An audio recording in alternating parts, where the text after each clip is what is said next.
Same problem as the one we just worked out. Find the average value using areas. And you may or may not remember or recognize or whatever, but what we've got here is a semicircle. And we're going from -2, which is right here, to +2, which is right here. And what we're really super interested in is the area under the curve, which is right here. And now, this is a pretty unique shape. And I personally don't carry around in my back pocket exactly how to find that. But what I do carry around in my back pocket is what average value is. And average value is, excuse me, is 1 divided by b minus a times the integral from a to b of fx dx. All right? And this guy right here, this part I know is area. Well, look at what we got going on with our graph. If I complete this shape across, I have a rectangle with a base of 2 to the left of the origin, 2 to the right of the origin, and a height of 2. So I have a rectangle here, and if I solve this guy out, my rectangle is going to be 4 times 2, which is 8. Okay, the circle part of that, and I'll put the circle in this yellow color. I don't know how easy or difficult it'll be to see depending on where you're at, but here's this yellow circle color. I need this area right here, because if I know what this area is, I can subtract that from the rectangle. So the circle, it's half a circle, so it's 1/2 pi times radius squared. In this case, its radius is 2 squared, or 2 pi. Okay. So when I work this out, the actual pink area under the curve is going to be the rectangle minus the circle. That's the area part. That's the area part. Okay. 8 minus 2 pi.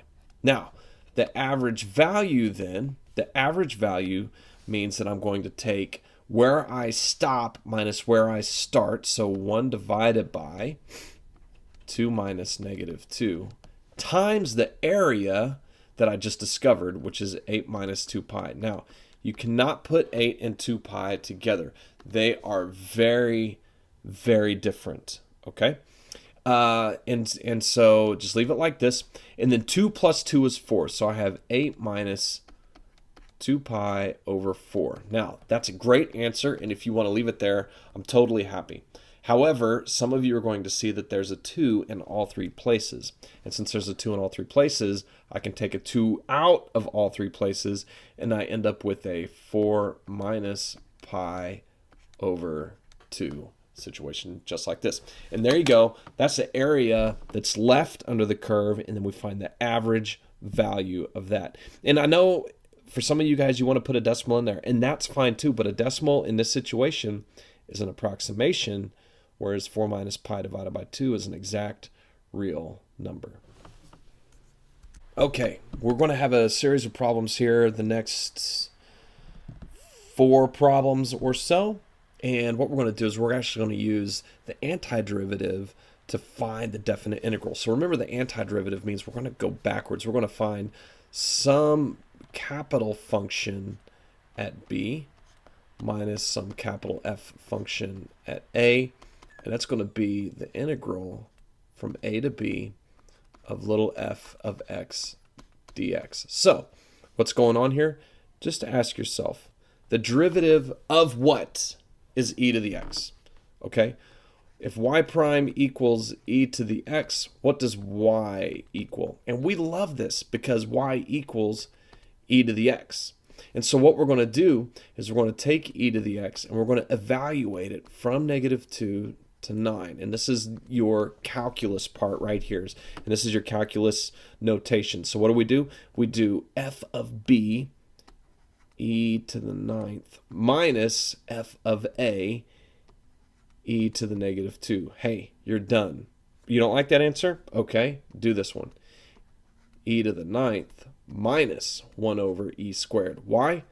Because that 2 is in the exponent and it's negative. That really is all there is to it. The derivative of what is e to the x? That's the question for this particular guy.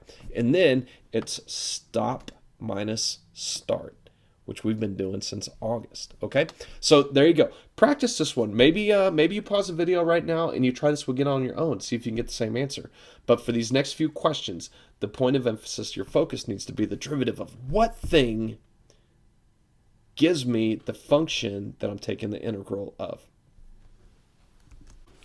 The definite integral from negative pi over 2 to pi over 2 of cosine x plus 5 dx. We're going to follow our little rule that we did on the previous problem, and I'll just write it again. We're going to say that capital F of b minus capital F of a is equal to the definite integral from a to b of little f of x dx. Now, what are we saying? We're talking about antiderivatives or antiderivatives, and we've talked about this a couple times before. So let's just look at this in two separate pieces. Let's look at this cosine x guy first, all right?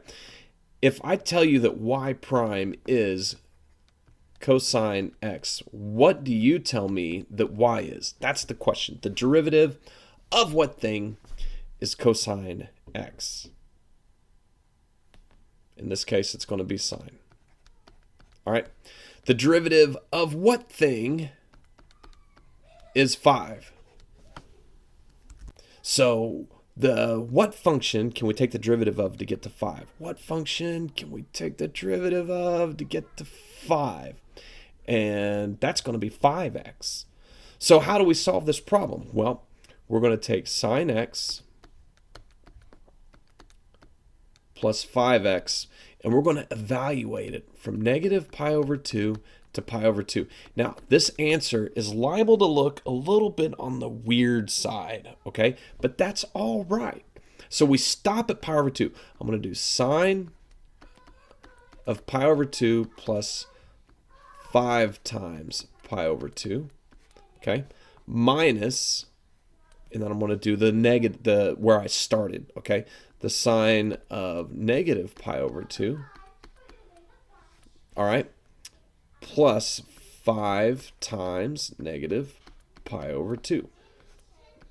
All right, so this is what I'm going to work out here. The sine at pi over 2 is 1, plus 5 times pi over 2 is 5 pi over 2, minus the sine at negative pi over 2 is negative 1, all right, and 5 times negative pi over 2 is negative 5 pi over 2. Now, it's really important that you put these brackets in. How come it's important you put those brackets in? Because this negative sign needs to go here and here. So what I'm going to end up with then for my whole answer is 1 plus 1, or 2, plus 5 pi over 2 plus 5 pi over 2, which is 10 pi over 2. So this is going to be 2 plus 5 pi. And that's using the antiderivative, the antiderivative, however the correct way to say that word is. But that's how you use it to find the exact number answer without your calculator.